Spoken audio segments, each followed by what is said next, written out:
Shalom teman-teman AOG Sumatera, kita semua pasti yakin dan percaya bahwa Tuhan pasti terus memperbaharui kita setiap hari. Jadi meskipun kita sedang beribadah online, yuk teman-teman kita tetap semangat. Bagi teman-teman yang baru pertama kali beribadah di GMS Sumatera, welcome home. Sebuah sukacita dapat berjumpa dengan teman-teman. Kami juga rindu mengajak teman-teman untuk bergabung dalam sebuah komunitas kecil yang kami sebut sebagai Connect Group, yaitu tempat di mana kita dapat bertumbuh bersama-sama dan pengenalan akan Tuhan. Yuk teman-teman segera hubungi kami di nomor WA yang tertera atau mengisi form online di gms.church/connect. Ibadah AOG masih kami adakan secara online. Teman-teman tetap beribadah dari rumah masing-masing dengan antusias setiap hari Sabtu pukul 5.30 sore di YouTube GMS Sumatera atau melalui website gms.church/streaming/sumatera. Yuk teman-teman follow akun Instagram gereja lokal masing-masing untuk mendapatkan informasi terkini dan jadwal ibadah selengkapnya. Teman-teman dapat memberikan persembahan dengan cara transfer. Mari kita sama-sama scan QR Code di layar untuk mendapatkan informasi dan nomor rekening dan QRIS ya. Yuk teman-teman, sebelum kita memulai ibadah, mari kita sama-sama berdoa. Tuhan, terima kasih atas kasih dan karunia-Mu dan juga terima kasih buat kesempatan yang Engkau berikan sehingga kita dapat beribadah kembali. Dan juga kiranya Engkau yang menjaga dan melawat setiap hati kami, hanya di dalam nama anak-Mu Tuhan Yesus Kristus, kami sudah siap berdoa, sama-sama katakan amin.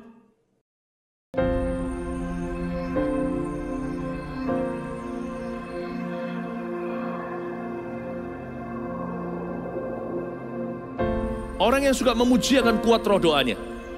Orang yang berdoa pasti berakhir memuji. Karena Allah bertata di atas pujian. Siapa memuji, Allah mengatasi hidupnya.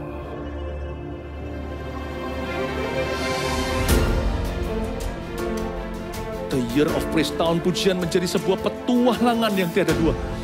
Menjadi sebuah pelajaran hidup yang langsung dari Kristus. Menjadi sebuah pengalaman yang indah.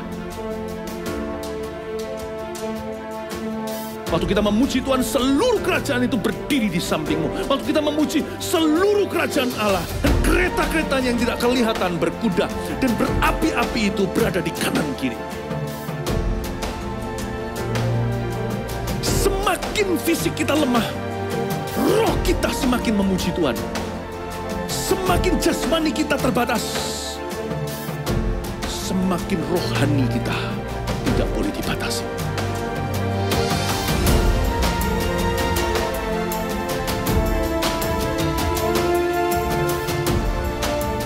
Welcome to the Year of Praise and Provision. Mari kita mengizinkan Tuhan merajut rancangan yang belum pernah kita bayangkan.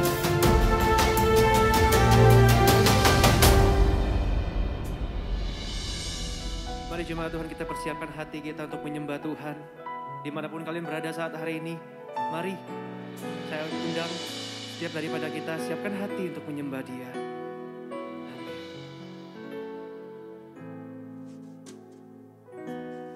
Betapa disenangi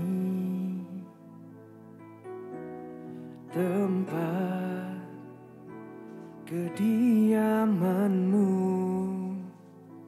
jiwaku hancur merindukan pelataran-Mu.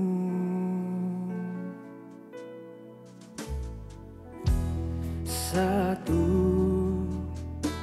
yang ku pinta, diam di rumah-Mu dan terus-menerus memuji Engkau. Itu bahagiaku.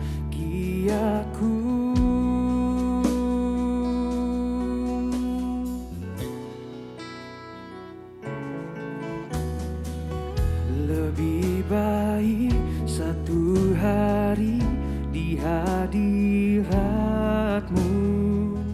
daripada 1000 hari di tempat yang lain. Oh Yesusku, terimalah melodi ini yang mengalun hanya bagimu, Rajaku.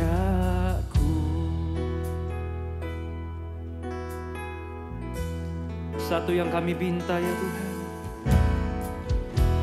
satu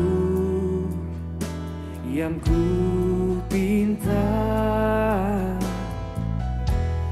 diam di rumahmu dan terus menerus memuji Engkau.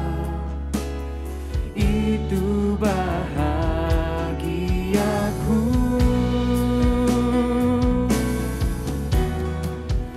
Lebih baik satu hari di hadirat-Mu daripada 1000 hari di tempat yang lain. Oh Yesusku, terimalah melodi ini yang mengalun hanya bagimu, Rajaku.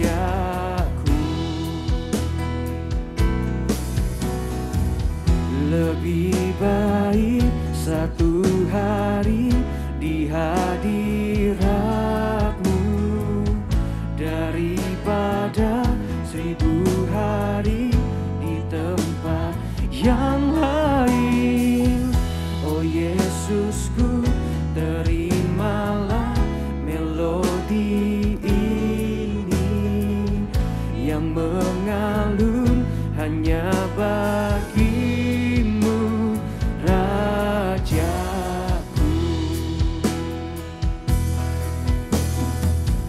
Lebih baik satu hari ya Tuhan,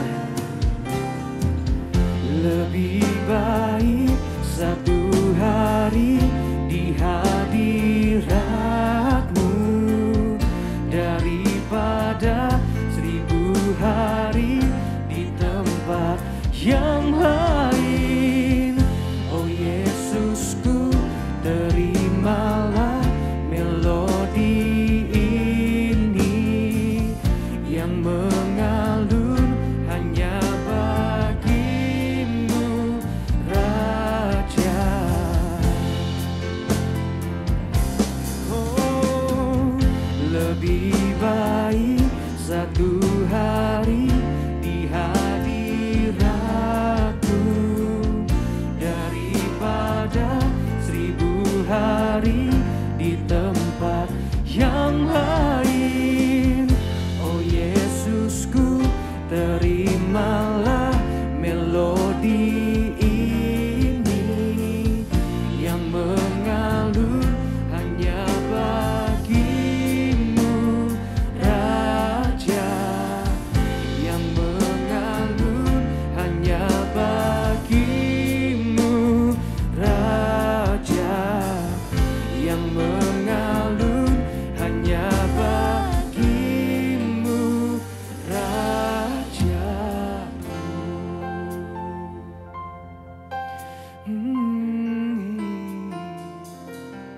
Hanya bagimu, Rajaku.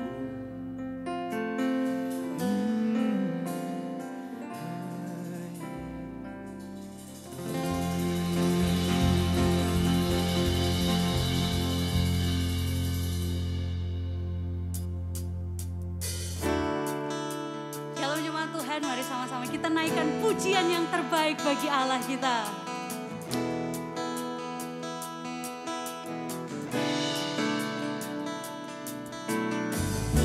Melukis cakrawala, merangkai jagat raya, pencipta alam semesta, pemilik kehidupan,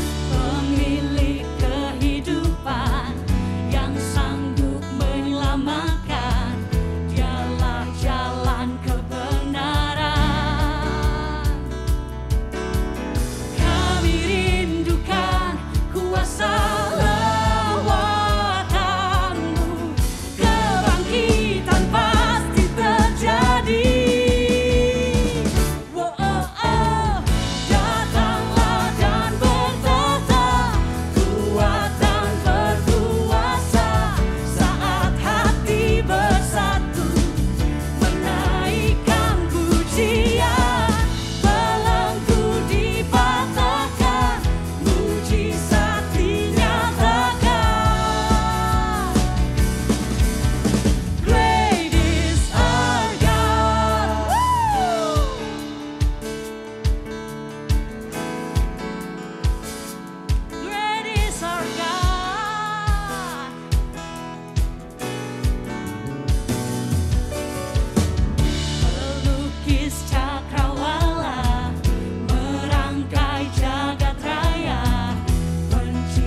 Sungguh Tuhan, hadirat-Mu begitu kami nikmati di tempat kami.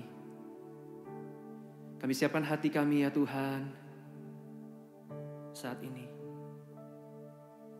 Kami menantikan janji-Mu. Kami percaya mujizat-Mu yang terjadi ya Tuhan. Thank you Jesus.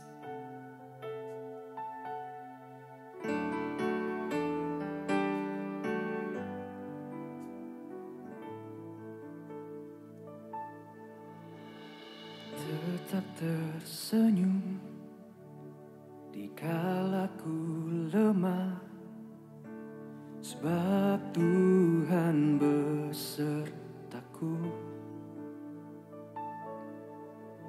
Dia angkat hidupku dari lumpur dosa, pulihkan dan sembuhkanku.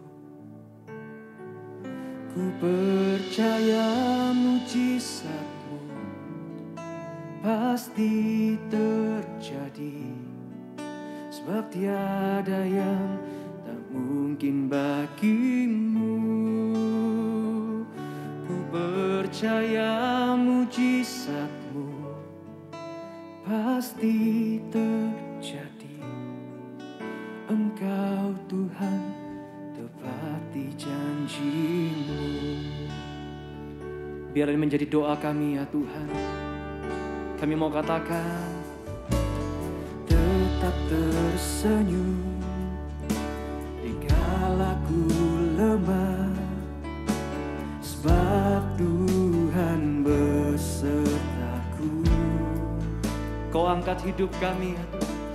Kau angkat hidupku dari lumpur dosa, pulihkan dan sembuhkanku.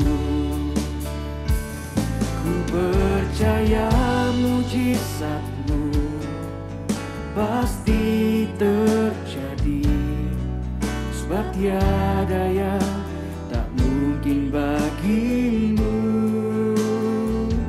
Ku percaya mujizat-Mu pasti terjadi. Engkau Tuhan tepati janji-Mu. Ku percaya mujizat-Mu pasti terjadi, sebab tiada yang tak mungkin bagi-Mu. Ku percaya mujizat-Mu pasti terjadi. Engkau Tuhan tepati janji-Mu. Oh, mari setiap hati menyembah-Nya. Ia nama Yesus. Kami menanti, kami percaya mujizat-Mu pasti terjadi atas hidup kami. Di dalam setiap keadaan, di dalam setiap kondisi, kami percaya Engkau Tuhan yang selalu bekerja. Ia nama Yesus. Kami mau angkat suara kami menyembah yang hidup. Engkau Tuhan kami, Yesus Kristus yang hidup.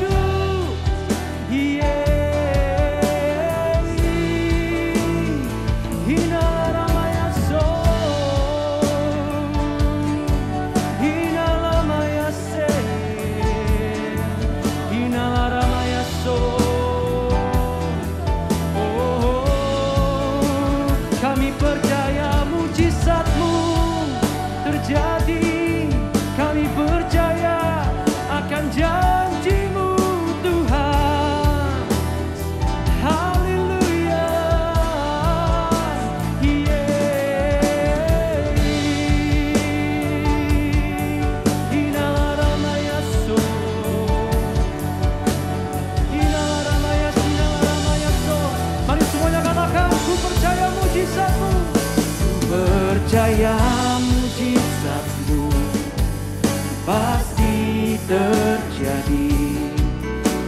tiada yang tak mungkin bagimu. Ku percaya mujizatmu pasti terjadi. Engkau Tuhan tepati janjimu.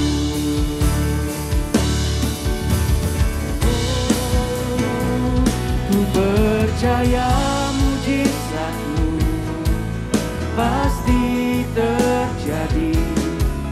Sebab tiada yang tak mungkin bagimu. Ku percaya mujizatmu pasti terjadi. Engkau Tuhan tepati janjimu. Engkau Tuhan menepati. Engkau Tuhan tepati janjimu. Engkau Tuhan di janjimu.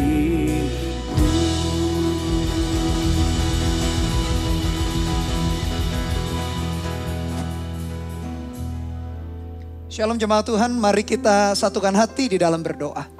Tuhan Yesus, terima kasih buat anugerah-Mu dalam hidup kami, generasi muda-Mu.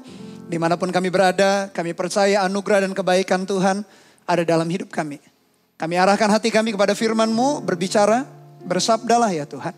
Roh Kudus berikan kami hikmat dan pengertian, supaya kami memahami kehendak-Mu dari firman-Mu, dan bantu kami dapat melakukannya dalam hidup kami setiap hari. Urapi setiap kami, dalam nama Tuhan Yesus kami berdoa dan mengucap syukur. Haleluya. Amin. Shalom jemaat AOG GMS Surabaya Barat dan generasi muda atau Anda yang berada dimanapun mengikuti ibadah hari ini secara online. Saya senang sekali bisa beribadah bersama-sama dengan kalian semua. Saya meyakini semua karena anugerah dan kebaikan Tuhan di dalam perjalanan kehidupan kita. Dan terima kasih juga buat Pastor Margaret Wu yang akrab disapa dengan panggilan Kak Mek. Terima kasih buat kepercayaannya untuk saya membagikan firman Tuhan di ibadah online ini. Dan saya percaya bahwa generasi muda Tuhan punya rencana yang luar biasa. Dan khotbah saya hari ini saya beri judul adalah tidak terkenal namun memberi dampak besar atau berdampak besar. Dalam Alkitab kita dicatat banyak tokoh-tokoh yang sangat dikenal karena ceritanya cukup panjang. Perjanjian Lama misalkan Abraham, Ishak, Yakub, Musa, berpasal-pasal atau cukup banyak pasal yang menceritakan bagaimana kisah perjalanan hidup mereka. Perjanjian Baru misalkan ada Rasul Petrus, Rasul Paulus, ada Timotius, ada Titus misalkan. Mereka dicatat cukup panjang kisahnya sehingga mungkin kebanyakan orang Kristen atau kita anak-anak Tuhan lebih mengenal tokoh-tokoh itu. Tapi tahukah kalian ada banyak orang-orang yang mungkin tidak tercatat dalam Alkitab kita atau ada yang tercatat tetapi kisahnya hanya singkat, hanya pendek. Nah, jangan kita ambil keputusan atau kesimpulan cepat-cepat. Kita berpikir, oh berarti Tuhan itu gak pakai orang-orang yang tidak ditulis dalam Alkitab. Atau Tuhan gak pakai luar biasa orang-orang yang kisahnya hanya pendek saja dalam Alkitab kita. Hari ini Pastor Bernard akan tunjukkan justru ada orang, ada tokoh di Alkitab yang ceritanya mungkin singkat. Namanya ditulis kisahnya gak terlalu panjang. Tapi ternyata berdampak besar. Jadi untuk kita mempunyai pengaruh, untuk kita bisa berdampak besar, tak perlu harus lewat jalan terkenal terlebih dahulu. Yang penting fungsi kita. Yang penting adalah bagaimana kita mengikuti kehendak dan rencana Tuhan. Jadi tak perlu terkenal untuk bisa berdampak. Tak perlu dikenal orang banyak untuk kita bisa berkarya dengan luar biasa. Doanya Pastor Bernard. Kalau di antara kalian ada yang diangkat Tuhan sehingga dikenal orang banyak, puji Tuhan dengan itu. Tetap harus rendah hati. Tapi meskipun misalkan orang gak banyak tahu mengenai kita. Tapi tahukah kita tetap partner in Christ. Kita adalah tetap menjadi mitranya Kristus. di dalam apa yang Dia kehendaki untuk kita selesaikan sepanjang kehidupan kita. Hari ini Pastor Bernard akan cerita mengenai seseorang yang namanya Aristarkus. Mungkin asing bagi kebanyakan kita.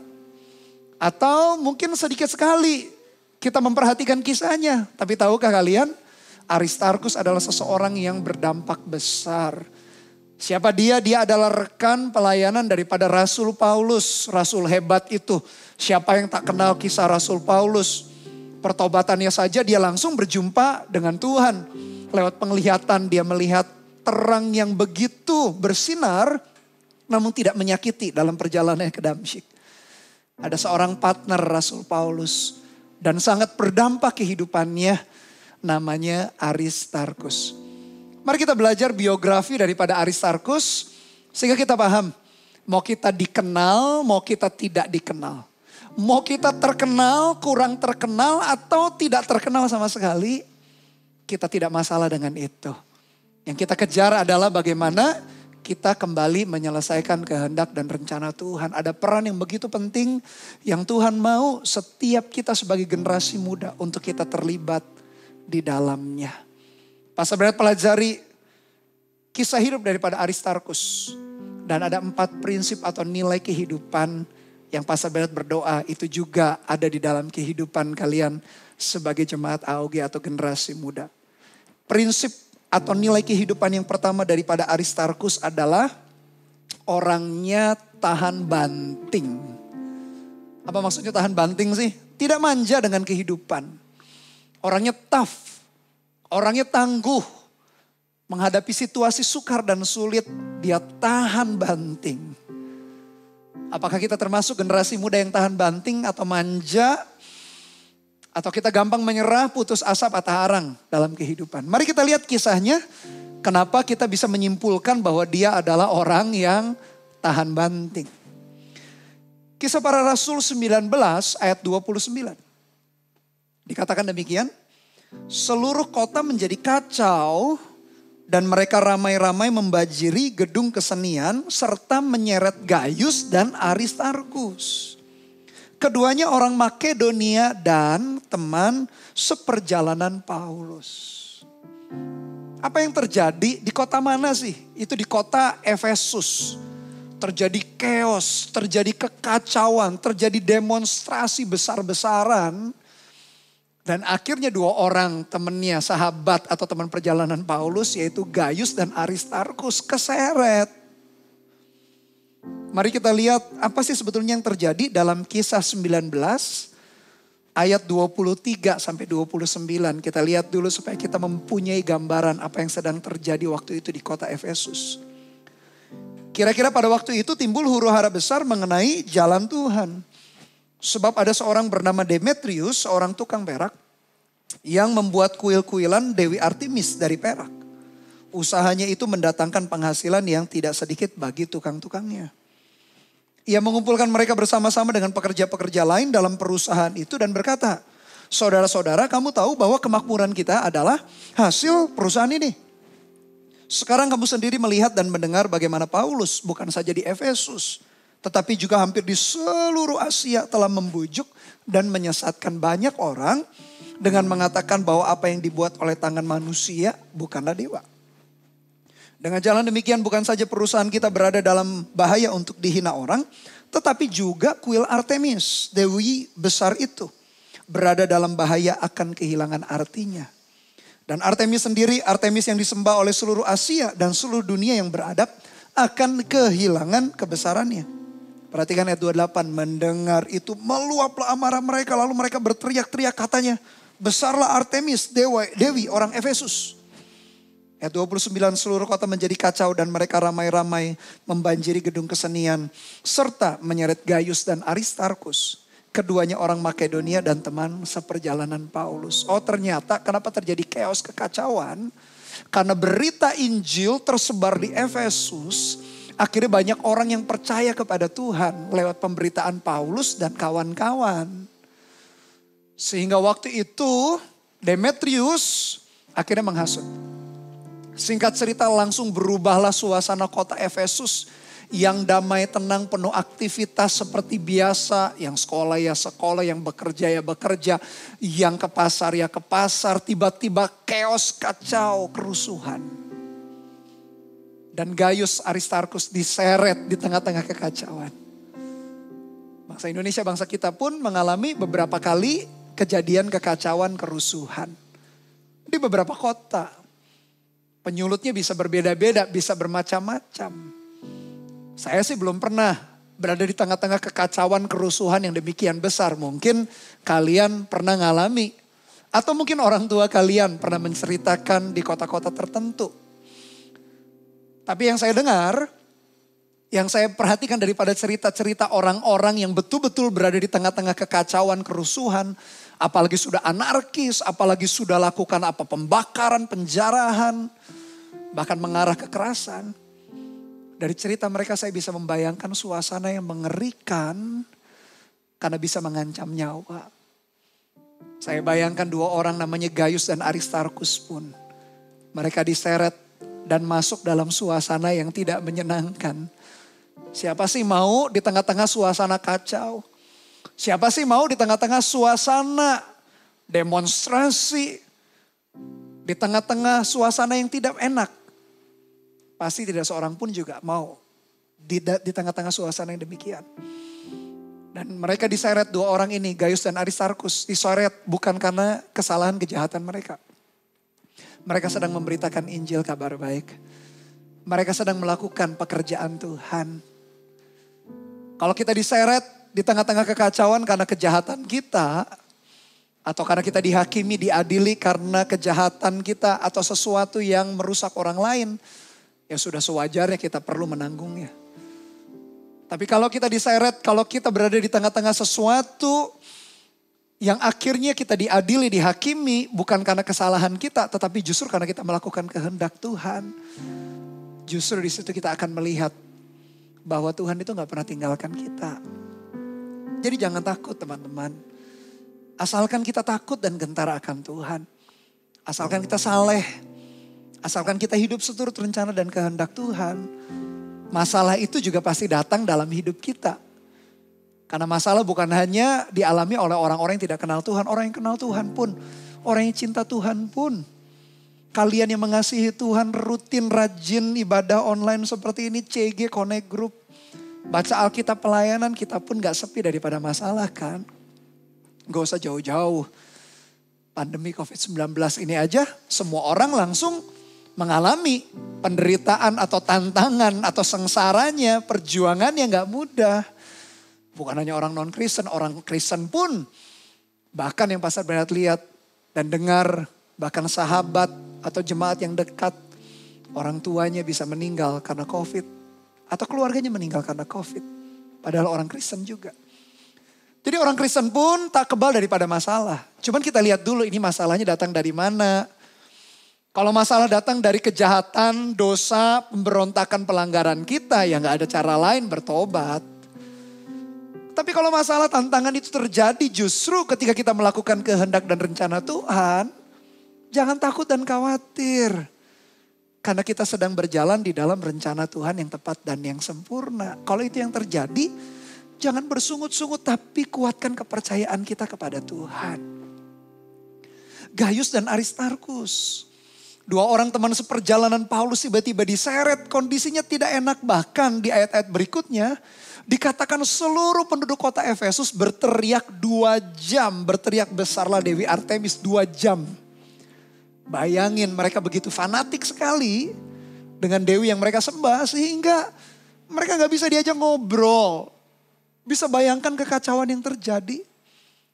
Mereka ketakutan mungkin, Pastor Bernard bayangkan mungkin takut dan gemetar di tengah-tengah suasana yang begitu mengerikan. Dan mereka juga gak tahu nasib mereka seperti apa. Tapi kalau kita perhatikan Aristarkus, mau dari kejadian itu maupun setelah kejadian itu, dia tetap tidak meninggalkan Tuhan.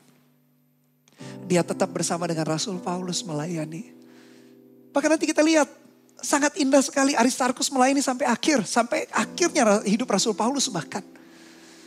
Bayangin di tengah-tengah kekacauan suasana yang begitu mengerikan. tetap tidak mengubah prinsip Aristarkus.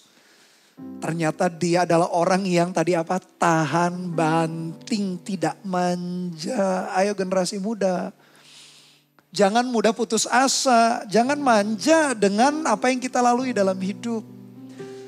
Kadang loh, jujur, perjuangan iman kita belum sampai mengalami seperti yang Aristarkus alami. Karena iman mereka akhirnya diseret, disiksa. Bahkan dalam Alkitab ada yang mati martir atau mati kudus, mati syahid. Karena imannya. Tantangan kita apa sih? Seringkali berasa dari dalam aja. Apa? Rasa malas, rasa enggan. Ibadah online enggan. Connect group komunitas online enggan. Alasannya gak seru kalau gak bisa tatap muka. Tatap muka ketika kondisi nanti baik atau sebelum pandemi. Juga males-malesan, ada aja alasannya. Mau dulu sebelum pandemi kita bisa tatap muka juga kita penuh alasan. Mau kita sekarang pandemi harus online juga penuh alasan. Kadang-kala tantangan kita itu bukan dari luar, kebanyakan dari dalam. Rasa malas, rasa enggan, manja. Kita ngalami masalah di pendidikan, kita putus asa. Kita lalu menyerah, kita bersungut-sungut, nyalakan keadaan, nyalakan orang tua, nyalakan gereja, nyalakan pemimpin. Tapi tidak demikian dengan Aristarkus. Aristarkus orang yang tahan banting. Meskipun kisahnya gak terlalu panjang dicatat. Namanya dicuplik singkat-singkat. Tapi dari cuplikan ayat itu kita bisa belajar mengenai mental atau sikap pendirian daripada Aristarkus. Dia memiliki dampak yang besar, dampak yang luar biasa. Jemaat tahu apa yang kita alami? Yang membuat hari ini kita merasa putus asa, nyerah. Tuhan tahu kok ketika kita menangis di kamar doa kita atau di kamar kontrakan kita, di kamar kos kita. Mungkin orang tua kita jauh. Atau mungkin di rumah kita itu orang tua ada, tapi mereka nggak tahu pergumulan kita sampai hati kita yang paling dalam. Ya kita curhat kepada orang tua, kepada ayah ibu kita. Tapi mungkin ada pergumulan-pergumulan yang bahkan kita pun sulit menceritakannya bukan karena kita tertutup. Tapi kadang-kadang membahasakannya kita sulit. Di situ pun ketika kita menangis sendirian berjuang, Tuhan hadir. Ketika kita meneteskan air mata. Sampai kita gak bisa tidur mungkin. Sampai susah beraktivitas. Dia ada di situ. Jadi jangan menyerah. Jadilah generasi muda yang tahan banting, yang tidak manja, yang tough, tangguh. Menghadapi situasi keadaan yang tidak menyenangkan, yang tidak mengenakan. Tapi berjalan dengan penuh keyakinan bahwa Tuhan itu bekerja dan menyertai. Itu yang membuat hidup kita itu gak sia-sia. Itu yang membuat hidup kita melihat banyak kemuliaan demi kemuliaan Tuhan. Dalam perjalanan hidup kita. Pastor Berat berdoa dan berharap kalian jadilah orang yang tahan banting. Lalu yang kedua, orang seperti apa Aristarkus? Pastor Berat pelajari ternyata dia adalah orang yang dapat dipercaya. Mari kita lihat Kisah Para Rasul 20 ayat yang pertama sampai ayat yang keempat. Setelah reda keributan itu, Paulus memanggil murid-murid dan menguatkan hati mereka. Dan sesudah minta diri ia berangkat ke Makedonia. Ia menjelajah daerah itu dan dengan banyak nasihat menguatkan hati saudara-saudara di situ. Lalu tibalah ia di tanah Yunani. Sesudah 3 bulan lamanya tinggal di situ, ia hendak berlayar ke Syria. Tetapi pada waktu itu orang-orang Yahudi bermaksud membunuh dia. Karena itu ia memutuskan untuk kembali melalui Makedonia. Perhatikan ayat yang keempat. Ia disertai oleh Sopater anak Pirus dari Berea. Dan siapa? Aristarkus dan Sekundus. Keduanya dari Tesalonika. Dan Gaius dari Derbe. Dan Timotius dan 2 orang dari Asia yaitu Tikhikus dan Trofimus. Perhatikan kembali dalam Kisah 20. Nama Aristarkus disebut kembali. Dan tadi ayat pertama dicatat apa? Setelah keributan itu. Keributan yang mana sih? Keributan yang tadi, yang pertama. Yang chaos atau kekacauan terjadi di kota Efesus. Mereka gak terima Paulus memberitakan Injil. Setelah reda, Paulus ingin melanjutkan perjalanannya ke Makedonia. Dia sampai ke tanah Yunani. Kadang harus menghindar beberapa daerah tertentu karena dia diancam. Kemudian dia harus menghindar bukan karena dia takut dengan masalah. Tapi ada hal tertentu dalam hidup kita bisa menghindari tantangan masalah itu. Tuhan kasih hikmat. Tujuannya dia mau ke Yerusalem. Buat apa dia ke Yerusalem? Singkat cerita, Yerusalem waktu itu mengalami kelaparan. Dan Yerusalem ada gereja pusat mereka, gereja induk mereka. 12 rasul ada di sana. Rasul Paulus kan tidak termasuk bilangan 12 itu. Nah 12 rasul seperti Rasul Petrus, Yohanes, Yakobus dan rasul yang lain ada di Yerusalem. Di gereja induk mereka. Dan Paulus setelah berkeliling mengumpulkan bantuan buat gereja induk, buat Yerusalem. Dan siapa yang dibawa? Salah satunya adalah Aristarkus. Aristarkus dipercaya untuk bersama-sama Paulus membawa sumbangan, membawa bantuan dari gereja di luar Yerusalem untuk membantu gereja di Yerusalem. Ternyata Aristarkus pun seorang yang bisa dipercaya. Dipercaya di dalam hal melayani. Dipercaya di dalam hal membawa sumbangan, di dalam hal keuangan. Untuk membantu jemaat yang kesulitan waktu itu. Karakter yang luar biasa dari Aristarkus. Pertanyaannya, generasi muda, apakah kita juga menjadi orang yang dapat dipercaya? Orang yang dapat dipercaya itu pasti dia punya sifat ini. Dia setia dalam perkara kecil. Yesus sendiri mengajar murid dan orang banyak waktu itu. Dia berkata, barang siapa setia perkara kecil, dia akan setia perkara besar. Barang siapa benar dalam perkara kecil, benar itu berarti dia betul-betul menghandlenya, mengelolanya, betul-betul dia mengaturnya, tidak mengabaikannya, tidak menganggap enteng apapun perkara kecil, dia pasti akan benar dalam perkara besar. Setiap perkara kecil, setiap perkara besar. Benar perkara kecil, benar juga perkara besar. Orang yang dapat dipercaya gampang melihatnya. Apakah dia mampu menghandle dengan baik perkara-perkara yang orang anggap biasa, sederhana, perkara kecil. Ibarat seorang anak kecil itu yang bawa bekal makan siangnya 5 roti dan 2 ikan. Bekal makan siang yang sederhana, yang biasa dibawa oleh anak kecil. Tapi ketika ditaruh di tangan Tuhan, dipecah-pecahkan, bisa memberikan makan 5.000 orang. Apa 5 roti dan 2 ikan di tangan kita yang kita anggap sepele atau kecil itu? Kita anggap studi kita, pelajaran tertentu atau kuliah kita, sudahlah ini kan bukan berurusan dengan apa? Dengan karir kita. Bukan berurusan dengan keluarga. Kita anggap sepele studi kita. Padahal itu hal yang perlu kita lakukan dengan penuh tanggung jawab. Apa sih kita pelayanan? Kita baru menjadi seorang sponsor. Salah satu pelayanan kepemimpinan di dalam Connect Group kita dimulai setelah jemaat jadi sponsor. Menggembalakan 2-3 orang. Apa sih 2-3 orang?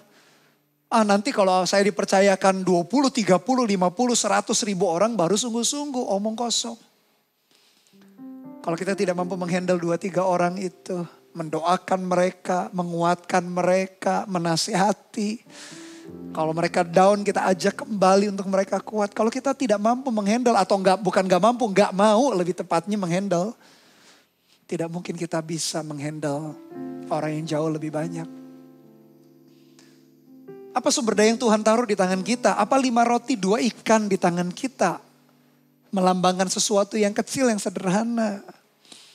Apakah kita mengelolanya dengan baik? Ketika kita memberikan nasihat, menguatkan seseorang, apakah kita melakukan dengan sungguh-sungguh?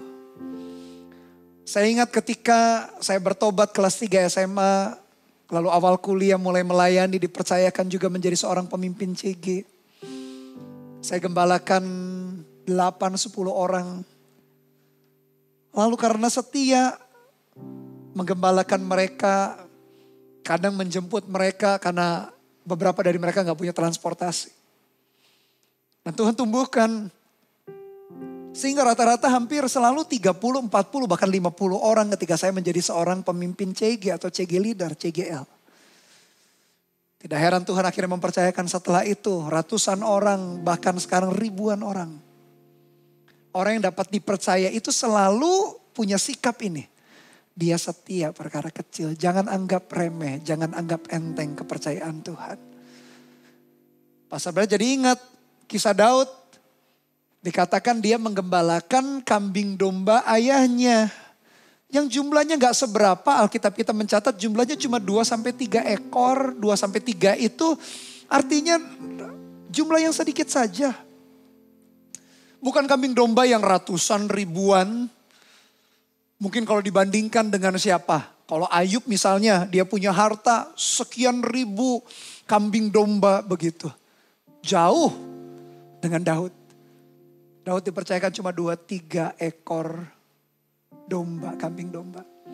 Tapi dia tekun, dia setia. Dia gembalakan, dia bawa ke rumput hijau, air tenang. Disitulah dia melihat bahwa Tuhan yang begitu baik terhadap dia seperti seorang gembala. Lalu ketika dia mengembalakan kambing domba, tidak jarang beruang dan singa itu mengancam ingin menerkam domba-dombanya. Dan dia sempat cerita kepada rajanya Saul, jikalau ada singa dan beruang atau yang memangsa ingin mengancam, dia dengan gagah, dia dengan berusaha mengusir, melepaskan daripada cengkeraman. Bayangin, itu terjadi sebelum akhirnya dia menjadi tokoh atau menjadi orang yang sangat terkenal. Kisahnya viral. Kayak sekarang di media mungkin ada video yang viral. Apa yang semakin heboh atau yang viral waktu itu? Ketika dia mengalahkan Goliat. Tapi sebelum itu orang gak lihat dia. Tak perlu terkenal untuk berdampak. Tak perlu dikenal untuk berkarya besar. Tapi Daud mengerjakannya, akhirnya pengalaman dia bersama dengan Tuhan membawa imannya bertumbuh dan akhirnya dia mampu mengalahkan Goliat yang besar itu.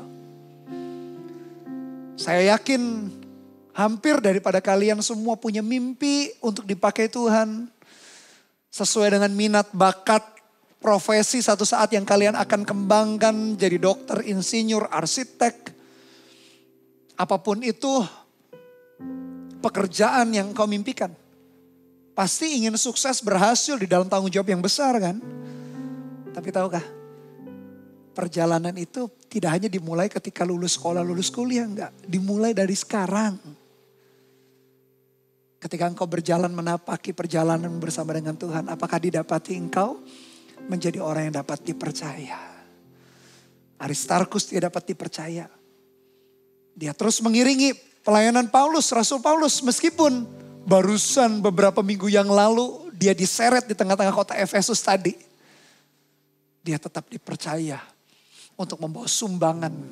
Sumbangan itu sangat berharga bukan karena uang, tetapi karena untuk menolong gereja induk kota Yerusalem yang lagi kelaparan masa paceklik itu dalam masa krisis. Bantuan yang dikumpulkan oleh Rasul Paulus dari gereja demi gereja di Yunani khususnya menjadi sebuah bantuan yang berharga. Dulu kan gak bisa transfer kayak sekarang. Dulu kan gak bisa pakai QR code, cashless. Dulu kalau orang bawa bantuan ya harus betul-betul bawa cash. Dan di tangan Aristarkus salah satunya dipercaya. Kenapa dipercaya? Uang yang begitu banyak, sumbangan yang begitu banyak, yang besar oleh Rasul Paulus. Karena Aristarkus didapati, dia setia di dalam perkara-perkara kecil dan sederhana. Jadi teman-teman jangan abaikan perkara kecil sederhana. Studi kita kerjakan dengan baik. Pelayanan kita hari ini kerjakan dengan baik. Kepemimpinan kita. Kita berharap jadi pemimpin yang hebat di masa depan. Dia perjalanan kepemimpinan itu bukan dimulai nanti. Dimulai sekarang. Bahkan sudah dimulai beberapa waktu yang lalu. Sewaktu engkau dipercayakan untuk memimpin. Kerjakan itu dengan segenap hati. Dan lihatlah. Kitab Amsal berkata orang yang dapat dipercaya mendapat banyak berkat. Berkat gak melulu soal uang. Promosi berbicara mengenai berkat.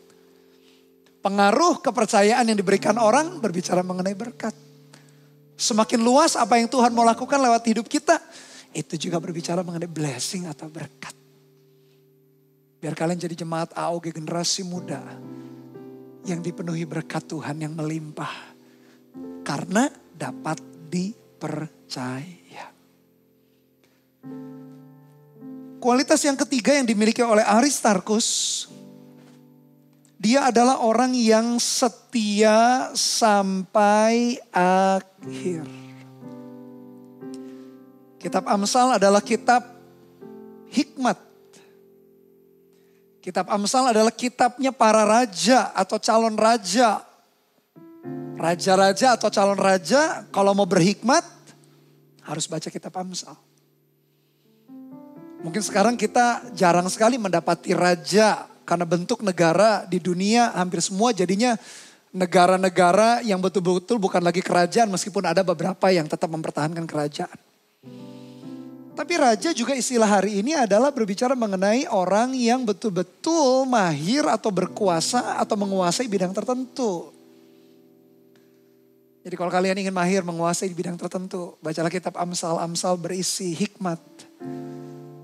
Orang yang mencintai hikmat dan didikan. Dikatakan di tangan kanannya umur panjang, di tangan kirinya kehormatan dan kemuliaan kejayaan. Itulah upah orang-orang yang mencintai hikmat. Dan di dalam kitab Amsal dikatakan demikian. Banyak orang menyebut diri baik hati. Tetapi orang yang titik-titik, siapakah yang dapat menemukannya? Apa titik-titik itu? Orang yang setia, siapakah yang dapat menemukan?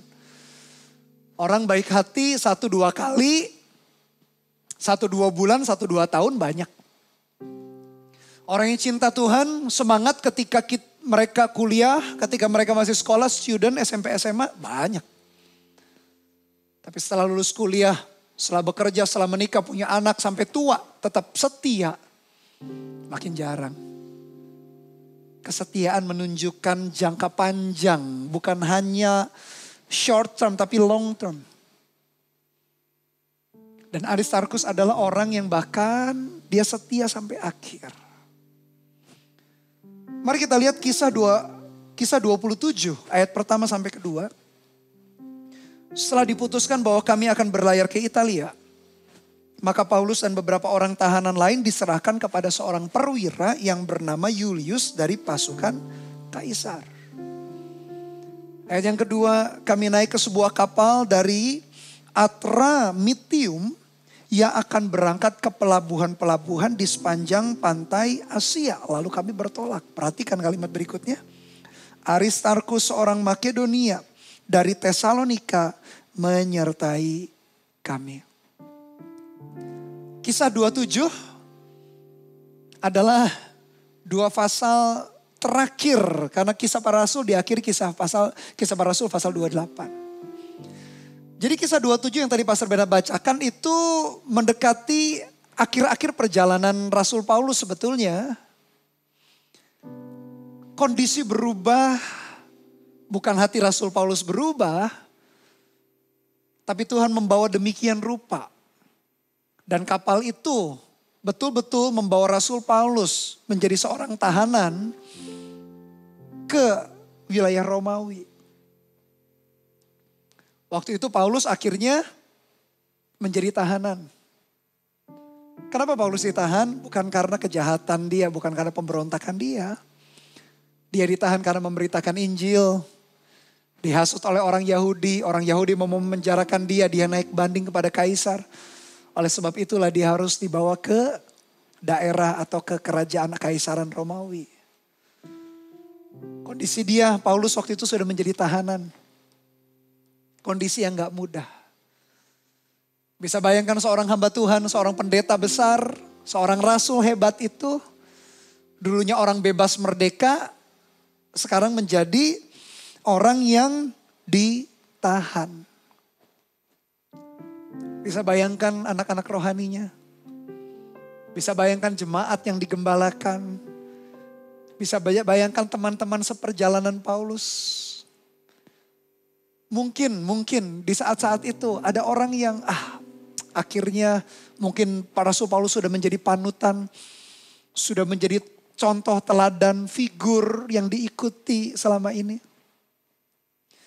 Ketika Rasul Paulus di penjara, dibawa sebagai tahanan. Mungkin gak banyak orang setia lagi. Mungkin banyak orang meragukan. Mempertimbangkan kalau Rasul Paulus betul-betul hamba Tuhan. Masakan sih Tuhan gak bisa membebaskan Rasul Paulus daripada penjara? Bisa. Tapi kalau kita perhatikan apa yang dikatakan Rasul Paulus di dalam beberapa kitabnya, suratnya. Dia menceritakan itu jalan Tuhan. Satu saat dia harus kembali ke Yerusalem. Jemaat anak-anak rohaninya sudah melarang. Karena apa? Karena beberapa jemaat dapat mimpi atau dapat pernyataan Tuhan bahwa Paulus ke Yerusalem dia akan menderita. Bahkan Paulus sendiri berkata, Roh Kudus juga sudah bicara sama dia. Bicaranya apa sih? Kamu tetap harus ke Yerusalem karena kamu adalah tawanan roh. Bahkan Paulus sendiri berkata, gak ada lain yang diungkapkan oleh Roh Kudus, dinyatakan Roh Kudus selain penjara dan sengsara menunggu aku. Bayangin. Paulus ke Yerusalem bukan untuk jalan-jalan, bukan untuk tamasya, rekreasi. Dia tahu perjalanannya ke Yerusalem membawa dia diikat, ditahan oleh kekaisaran Romawi yang waktu itu menguasai dunia. Itulah sebabnya Paulus berkata, kutipan ayat yang sangat dikenal dan sering kita kutip. Mati adalah keuntungan. Tapi kalau aku hidup berarti bekerja menghasilkan buah. Kutipan yang sangat terkenal. Dan itu yang Rasul Paulus jalani dalam hidupnya. Sebagai seorang tahanan mungkin sahabat-sahabat lain mungkin meninggalkan. Mungkin teman-teman yang lain juga ada yang meninggalkan. Bahkan sebagian besar jemaat, karena jemaat belum tentu semuanya murid. Apa bedanya jemaat dengan murid? Tingkat atau level komitmennya. Murid mau bayar harga, murid mau berjalan dengan setia, murid mau bertumbuh, murid mau dimuridkan dan mau memuridkan. Kalau jemaat sih yang penting rame-rame lah. Yang penting apa suara mayoritas. Yang lain ikut ya kita ikut, yang lain mundur ya kita mundur. Kadang jemaat begitu. Oleh karena itu jadilah jemaat, bukan jadi jemaat biasa, jadilah murid Kristus yang sejati. Dan tentang perjalanan Rasul Paulus, ketika dia menjadi tahanan gak mudah. Ada salah satu orang yang menemani dia dalam kapal itu. Bisa kita tebak siapa namanya, tadi saya sudah baca juga, Aristarkus. Aristarkus adalah seseorang yang setia sampai akhir. Dia setia menemani Rasul Paulus. Padahal kapal itu kapal milik Romawi. Entah bagaimana caranya Aristarkus bisa menemani. Apa mungkin dia pura-pura, bukan berarti berbohong. Dia anggap dirinya sebagai budaknya Rasul Paulus. Atau mungkin Tuhan membuka jalan kasih karunia sehingga diizinkan Aristarkus itu bersama dengan kapal Romawi itu karena gak sembarangan orang. Tapi pastinya adalah Aristarkus menunjukkan kesetiaannya sampai akhir. Pastor Bernard jadi teringat, Daud punya banyak pahlawan. Dia punya pasukan yang luar biasa hebat. Tapi di antara pasukan yang banyak itu ada 30 pasukan elitnya dia. Pasukan yang mahir berperang, yang gak takut dengan peperangan. Jadi di antara banyak pasukan ada 30 pasukan. Di antara 30 pasukan itu ada 3 orang yang sampai disebut triwira. Ingat satu kisah, salah satu triwira namanya Sama, anak Age orang Harari. Satu saat dia berdiri di sebidang ladang penuh kacang merah. Dan dikatakan di dalam ayat itu tentara Israel sudah melarikan diri, jadi dia cuma seorang diri. Tapi dia mempertahankan ladang penuh kacang merah itu. Kenapa dia pertahankan? Mungkin waktu itu ladang itulah sumber makanan daripada bangsa Israel. Dia pertahankan. Dia standby, dia berdiri. Di hadapan ratusan mungkin ribuan musuh yang siap menghancurkan nyawanya, membunuh dia, mengambil nyawanya. Tapi dia berdiri dengan gagah berani, gagah perkasa. Gak ada banyak orang waktu itu. Tentara Israel sudah berlari, terkocar-kacir, tapi dia berdiri seorang diri. Dia pertahankan dan dicatat dengan gagah sekali, dengan keren sekali. Dan Tuhan memberikan kemenangan yang besar kepadanya. Kepada orang yang setia sampai akhir, Tuhan menyertai dan Tuhan memberikan kemenangan yang besar. Sama seperti kepada Sama anak Agi orang Harari itu. Setialah sampai akhir generasi muda. Jangan menjadi loser, pecundang atau pengecut. Ladang penuh kacang merah apa yang Tuhan serahkan kepada kita. Keluarga kita. Pelayanan kita, pergaulan kita. Keuangan kita, kesehatan kita. Ladang penuh kacang merah apa yang Tuhan percayakan dalam hidup kita. Jangan pergi melepaskannya, pertahankan sampai akhir, sampai selesai. Apa yang Tuhan kehendaki. Dan Aristarkus adalah orang yang demikian. Dia setia sampai akhir. Dan kualitas yang keempat, yang terakhir daripada Aristarkus adalah dia adalah orang yang menjadi sumber penghiburan. Kolose 4 ayat 10 sampai 11. Salam kepada kamu dari Aristarkus, temanku sepenjara. Dan dari Markus kemenakan Barnabas. Tentang dia kamu telah menerima pesan, terimalah dia. Apabila dia datang kepadamu. Dan dari Yesus yang dinamai Yustus. Hanya ketiga orang ini dari antara mereka yang bersunat, yang menjadi temanku sekerja untuk kerajaan Allah. Mereka itu telah menjadi, perhatikan, penghibur bagiku. Penghibur itu maksudnya apa sih? Pastor Bernard ngelawak maksudnya. Buat Paulus ketawa terus melupakan dia di penjara. Bukan. Ya kalau bercanda sih menjadi bagian pasti daripada komunikasi mereka sebagai teman seperjalanan, partner, bahkan teman sepenjara. Ingat dua-duanya di penjara bukan karena dosa, kejahatan, kesalahan loh.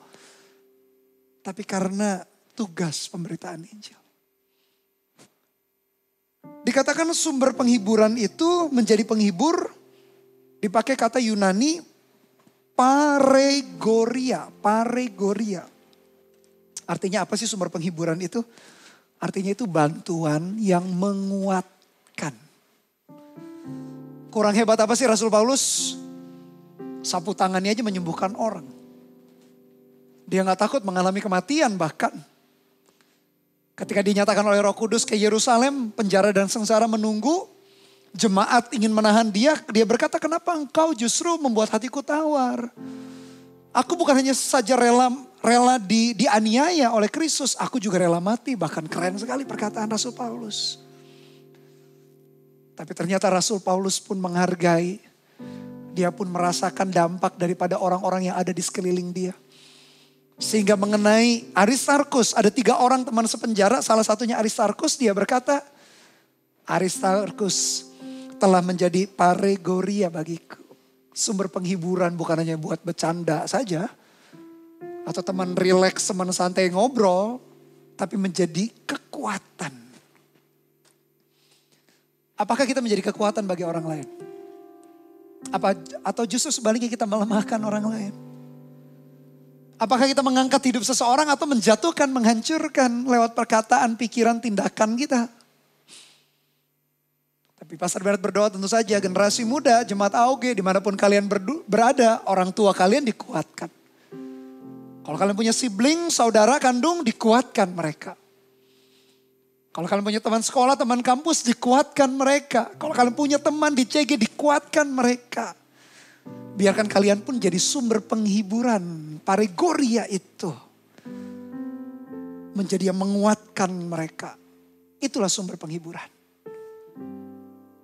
Dan Aristarkus disebut sebagai teman sepenjara. Dia rela di penjara bersama-sama dengan Paulus. Tapi jangan heran, di penjara itu justru Paulus berkata, berita Injil selesai sampai ke ujung bumi di zaman itu. Karena kekaisaran Romawi waktu itu dianggap ujung bumi. Karena kekaisaran Romawi tidak takut akan Tuhan. Justru karena pemenjaraan Paulus lah Injil sampai ke ujung bumi di zaman itu. Dan di zaman kita hari ini juga Injil kita harus bawa sampai ke ujung bumi. Mana ujung bumi? Orang-orang yang belum mendengar soal Injil. Bawalah sampai ke orang-orang itu. Dan dalam perjalanannya kuatkan orang-orang di sekeliling kita. Jadilah sumber penghiburan. Jadilah orang yang menguatkan. Dengan demikian kehidupan kita gak pernah sia-sia. Dari perjalanan Aristarkus, orang biasa yang tidak terkenal. Mungkin jarang sekali kita dengar dikhotbahkan baru kali ini mungkin. Kita belajar kembali, milikilah 4 kualitas kehidupan seperti dia. Jadilah orang yang tahan banting, tidak manja dengan situasi. Jadilah orang yang dapat dipercaya. Benar dalam perkara kecil, benar dalam perkara besar. Jadilah orang yang setia sampai akhir, bukan hanya di awal semangat. Tapi sampai finishing well, finishing strong. Dan yang keempat, jadilah sumber penghiburan. Jadilah orang yang menguatkan, bukan menjatuhkan. Tak peduli kita dikenal, terkenal, atau tidak dikenal sama sekali. Hidup kita tetap bisa berkarya. Hidup kita bisa berdampak bukan karena kekuatan, kehebatan, keperkasaan, pengalaman kita. Karena sesederhana ini. Karena Yesus Kristus sudah ada dalam hidup kita. Dia telah menebus kita. Kita dituntutnya dalam hidup yang baru. Itulah yang memampukan kita menjadi orang-orang yang berdampak, bermanfaat. Jadilah orang-orang yang demikian. Jemaat AOG, jangan sia-siakan anugerah Tuhan. Haleluya, amin. Mari pejamkan mata kita sejenak. Arahkan hati kita kepada Tuhan. Terima kasih buat pengorbananmu, terima kasih buat kasih-Mu Tuhan. Kami tidak mau menyia-nyiakan apa yang Kau kerjakan dalam hidup dan hati kami. Bahkan hidup kami yang singkat dan sementara, kami mau memaknai dengan baik. Tak peduli kami dikenal, terkenal, tidak dikenal, sedikit dikenal kami gak peduli. Yang kami pedulikan apakah kami berdampak besar, bisa berkarya. Bantu kami generasi mudamu. Roh Kudus tuntun perjalanan hidup kami supaya tak seorang pun di antara kami menyia-nyiakan anugerah Tuhan. Kami mengelolanya dengan baik. Terima kasih ya Tuhan. Nyanyikan lagu ini sama-sama, jadikan doa dan ucapan syukur kita. Katakan dengan segenap hati kita. Kemurahan-Mu tiada terukur. Dalamnya kasih-Mu menjamah hatiku. Kau telah angkat hidupku dan tebus dosaku. Betapa berharga hidupku di hati-Mu. Tak terbayang Kau mati ganti dosaku. Kau telah angkat hidupku dan tebus dosaku. Jadikan ini doa kita, katakan. Kau telah ubah hidupku jadi baru. Tiada kata terlukiskan untuk ungkapkan syukurku. Kau telah ubah hidupku jadi indah. Diriku hidup hanya untuk menyenangkan-Mu. Katakan betapa berharga. Betapa berharga diriku di hati-Mu. Tak terbayang Kau mati ganti dosaku. Kau telah angkat hidupku dan tebus dosaku. Sekali lagi jadikan doa kita, katakan. Kau telah ubah hidupku jadi baru. Tiada kata terlukiskan untuk ungkapkan syukurku. Kau telah ubah hidupku jadi indah. Kini ku hidup hanya untuk menyenangkanmu. Sekali lagi, kau telah ubah hidupku jadi baru. Terima kasih Tuhan. Tiada kata terlukiskan untuk ungkapkan syukurku. Kau telah ubah hidupku jadi indah. Kini ku hidup hanya untuk menyenangkanmu. Mari kita sembah Dia. Hidup kami menyenangkan-Mu Tuhan. Pakai setiap kami.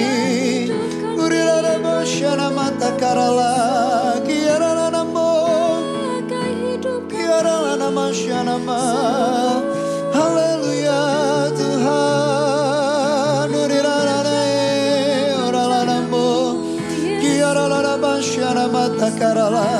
Ini doa dan kerinduan kami ya Tuhan Yesus.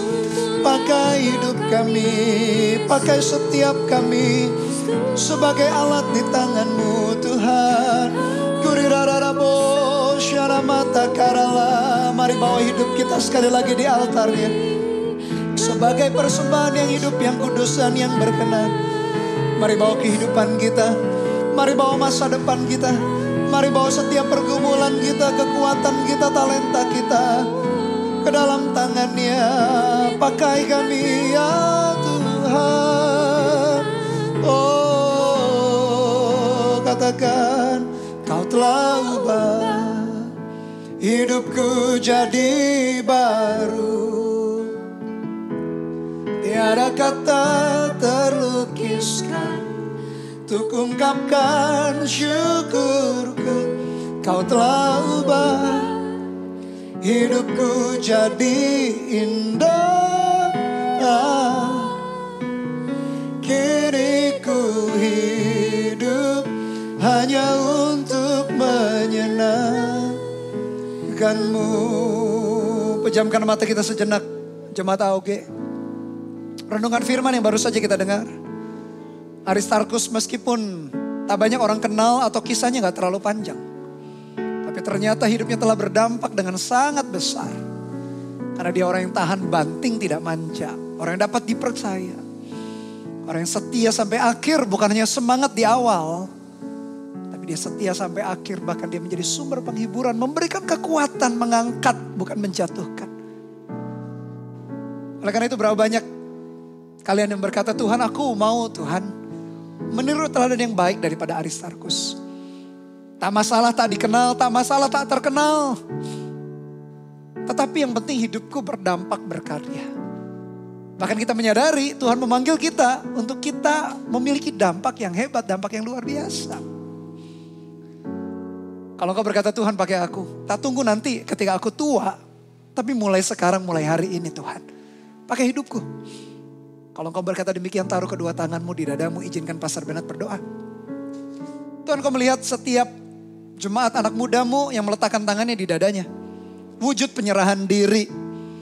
Kami bawa hidup kami sembah Tuhan menjadi altar. Di altarmu menjadi persembahan yang hidup, yang kudus dan yang berkenan. Terima ya Tuhan. Pakai setiap kelebihan, kelemahan kami, talenta, minat, bakat kami, kemampuan, pengalaman kami serahkan semuanya pokoknya di kaki Tuhan. Bahkan mungkin pernah kami mengalami kegagalan. Kami mau Tuhan berjalan dalam hidup yang baru dalam Kau. Dan pakai hidup kami untuk kami berdampak, berguna. Baik di keluarga kami, baik di kampus, di sekolah kami. Bahkan melalui gereja kami, melalui connect group, melalui visinya yang Tuhan taruh. Biarkan hidup kami berdampak dan berkarya. Tak peduli kami dikenal, terkenal, atau sebaliknya. Orang mungkin gak terlalu banyak kenal kami. Tapi yang penting kami menyelesaikan kehendak dan rencana Tuhan. Berkati umat-Mu, jemaat AOG-Mu Tuhan, dimanapun mereka berada. Kuatkan yang lemah. Berikan mimpi harapan yang baru kepada yang putus asa, kepada yang kehilangan mimpi. Biarkan mereka berjalan makin kuat untuk kemuliaan bagi nama-Mu ya Tuhan. Menghargai anugerah-Mu, tak menyia-nyiakan kematian-Mu. Anugerah-Mu dalam hidup kami. Menggunakannya, memaksimalkan, memanfaatkannya untuk mengasihi Engkau dan mengasihi sesama. Materaikan firman-Mu dalam nama Tuhan Yesus. Kau telah ubah hidupku jadi baru. Tiada kata terlukiskan untuk ungkapkan syukurku. Kau telah ubah hidupku jadi indah. Kini ku hidup hanya untuk menyenangkan-Mu. Kini ku hidup. Kini ku hidup. Kini ku hidup. Kini ku hidup. Kini ku hidup hanya untuk menyenangkan-Mu. Meteraikan firman-Mu. Berkati jemaat AOG-Mu Tuhan. Di dalam nama Tuhan Yesus. Haleluya. Amin. Saya tergerak untuk menantang beberapa daripada kalian yang belum pernah terima Tuhan Yesus sebagai Tuhan dan Juru Selamat. Ini adalah sebuah anugerah yang besar dalam hidupmu. Bagi engkau yang belum pernah menerima Dia sebagai Tuhan dan Juru Selamat dan kau mau menerimanya, ikuti doa yang sederhana ini. Katakan dengan segenap hati, katakan demikian. Tuhan Yesus, hari ini saya menyadari saya adalah manusia yang berdosa. Ampuni segala dosa dan pelanggaranku. Sucikan, kuduskan hidupku dengan darah-Mu yang kudus. Hari ini dengan mulut aku percaya. Dengan hati aku percaya, dengan mulut aku mengaku bahwa Engkau adalah Tuhan dan Juru Selamat yang telah mati di atas kayu salib 2000 tahun lalu. Bangkit pada hari yang ketiga, terangkat ke sorga dan duduk di sebelah kanan Allah Bapa yang Maha Mulia. Hari ini katakan, aku menerima Engkau sebagai Tuhan dan Juru Selamat pribadi atas hidupku. Jadilah Tuhan, jadilah Raja atas hidupku. Mulai hari ini sampai selama-lamanya. Katakan, aku percaya Tuhan, mulai hari ini namaku tertulis di dalam kitab kehidupan-Mu. Katakan demikian, Tuhan pakailah hidupku. Di dalam nama Tuhan Yesus, haleluya, amin. Selamat bagi kalian yang baru saja mengikuti doa tadi. Hubungi Gereja Mawar Sharon dimanapun Gereja Mawar Sharon berada untuk kalian dimuridkan dan dilatih supaya kehidupan kita berdampak dan bermakna. Mari kita akhiri ibadah kita dengan berdoa bersama-sama. Satukan hati kita kembali. Tuhan, terima kasih buat firman-Mu, meteraikan dalam hati kami. Kami sudah memuji, menyembah Tuhan, memberikan persembahan. Dan terlebih penting memberikan hidup kami kepada-Mu ya Tuhan. Dan hamba berdoa sebagai hamba Tuhan, berdoa kiranya anugerah-Mu menyertai generasi muda-Mu. Dimanapun mereka berada Tuhan, mereka jadi pemenang jiwa, membawa orang-orang datang kepada Kristus. Baik orang-orang yang belum kenal Tuhan atau orang Kristen yang tak sungguh-sungguh hidupnya. Biarkan jemaat AOG-Mu menjadi jemaat yang the best of the best, jemaat yang excellent. Mengasah talenta, kemampuan mereka, keterampilan mereka untuk melayani Engkau dan melayani sesama.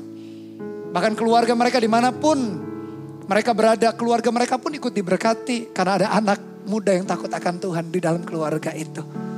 Bahkan seisi keluarganya diselamatkan juga lewat generasi muda-Mu ini. Dan biar mulai dari hari ini kasih anugerah dari Allah Bapa, kasih setia dari Tuhan Yesus Kristus dalam persekutuan pengurapan Roh-Nya yang kudus menyertai kita dari hari ini sampai selama-lamanya. Di dalam nama Tuhan Yesus yang diberkati Tuhan, katakan bersama-sama haleluya. Amin. Tuhan Yesus memberkati. Manusia seorang